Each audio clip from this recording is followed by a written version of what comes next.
This is Cast of Wonders, the young adult fiction podcast featuring stories of the fantastic. Welcome. Episode 677. I'm Andrew Jack, audio producer at Cast of Wonders, and your host for today's episode. I'm a voice actor, writer, and audio engineer from Aotearoa, New Zealand. I'm new here. I joined up towards the end of last year, and I've been having a great time helping the Cast of Wonders team bring some amazing stories to life. Every year, Cast of Wonders highlights some of our favourite episodes from the previous year.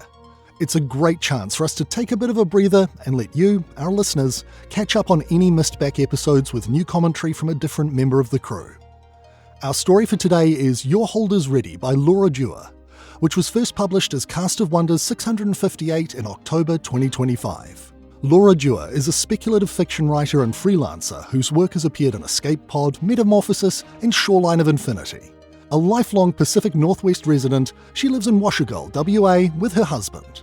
Find more of her writing at lauradewar.wordpress.com and check on her on Blue Sky at ldewar.bsky.social.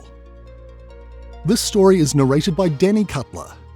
Danny Cutler has been involved in podcasting, audio production, and voice work since 2006.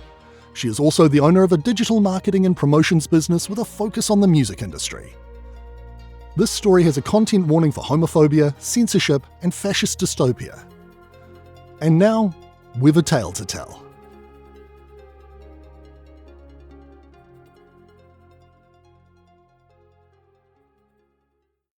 Your Hold Is Ready by Laura Dewar.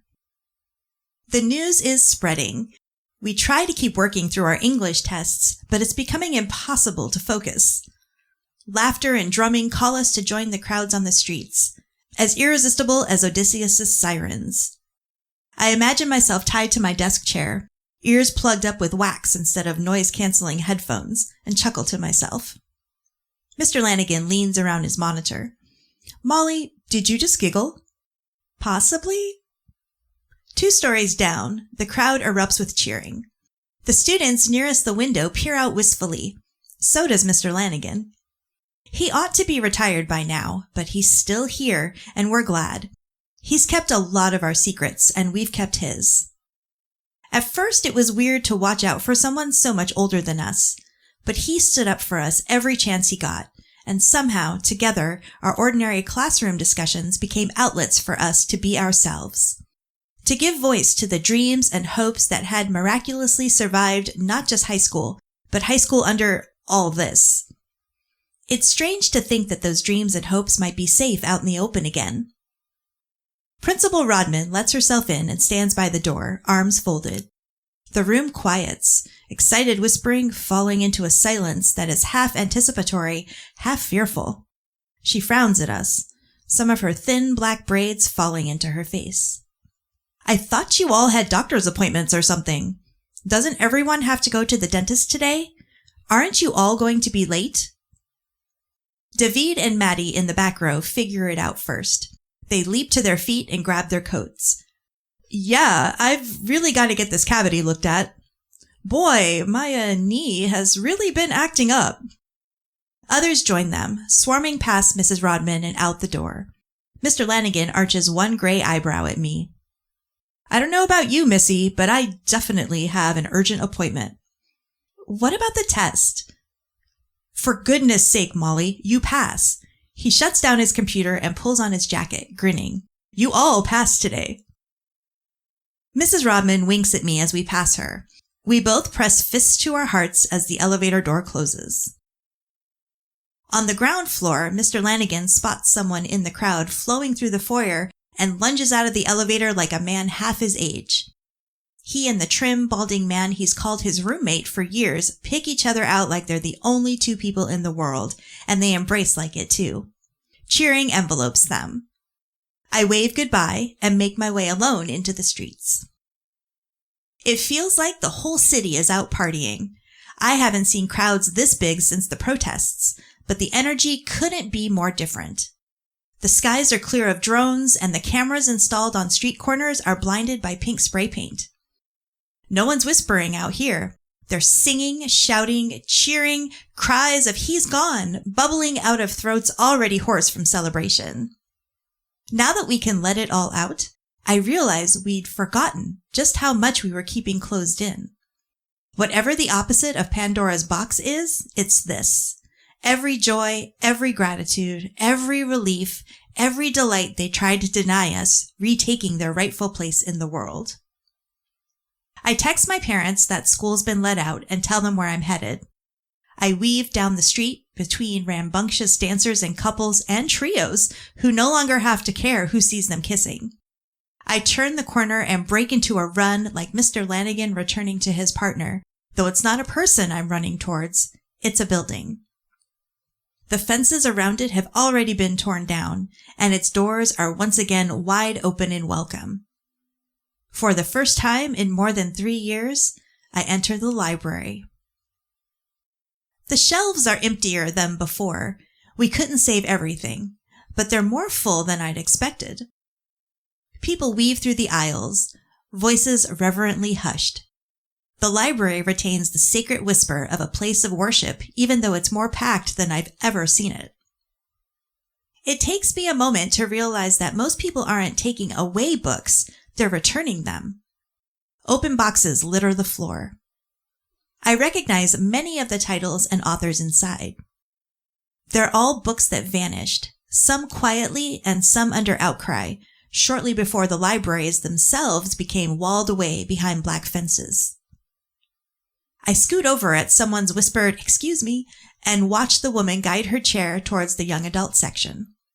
Her lap is weighed down by 2 boxes with candles and mugs scrawled on them, and the chair's side pouches are bulging. "Sorry, do you need a hand?" I ask her. "Oh, yes, please," she whispers back. "I always was a make one trip with the groceries gal." I take the mugs box. Its contents shift in a decidedly un-mug-like fashion, and we squeeze past 2 other people restocking the shelves. I open both boxes. She opens the side pouches, and the soft scent of paper wafts around us. I can't help it. "Wow," I whisper. She beams. Her glasses, I notice, are pride-striped. I wonder how long it's been since she last wore them in public. 41 books. I have another load of Kidlit to bring later. I tilt my head. My neck remembers this fondly, the way it used to crane to read sideways titles, and survey her books. Many of them have the plastic covers and stickers that mark them as library property, but several don't. Some of your own books are in here. Oh, I know. That was the plan. I look up at the shelves and the impromptu library volunteers. Everyone is keeping the books organized the way they'd been before, but the gaps left by the censors are filling in with stickerless, unwrapped volumes. I take out my companion's books and start shelving. Many bear evidence of having been well read. Creased and curving spines, scratched covers, and even a brief shadow passes over this jubilant day, dog-eared pages. But these books could have been half burned and I'd still feel this boundless joy at seeing them, at restoring them to their place and purpose. When her boxes are empty, I almost can't speak around the lump in my throat. "Thank you," I whisper. She squeezes my hand. "Thank you." I wander in a contented daze until I find the next person struggling with too many boxes, and with every refilled shelf, a little more weight unburdens my heart. "Remember this one?" The man I'm currently helping points out a title. It's the 4th and currently final book in a popular fantasy romance series that drew adoration and eventually condemnation for its inclusive relationships. 7 copies ranging from the pristine to the well-loved stand on the shelf. The library used to only have 1 copy. I waited on hold for it for 3 months. They banned it while I had it checked out, and I was afraid they'd come take it. With his tidy blonde haircut and polo shirt, the man looks more like a dad who would have complained about this book at a PTA meeting than someone who nervously hid it in his home for years. "I read the first 3, but not that one," I say. "Was it good?" He skims his finger across the 7 spines and pulls down the library's original copy. "Actually, it wasn't my favorite, but you should read it if you want to." Outside the library, the celebrations have turned thunderous. The library's small lawn is packed with people resting, eating impromptu street food, and reading. I settle into an available patch of grass near the back corner. The singing, honking vehicles, and 5 different genres of music meld into a cheery background roar that's somehow not too dissimilar from the soft whispers of the library. I study the book's cover. A small part of me remembers what it felt like to be slightly embarrassed about being seen reading a romance like this.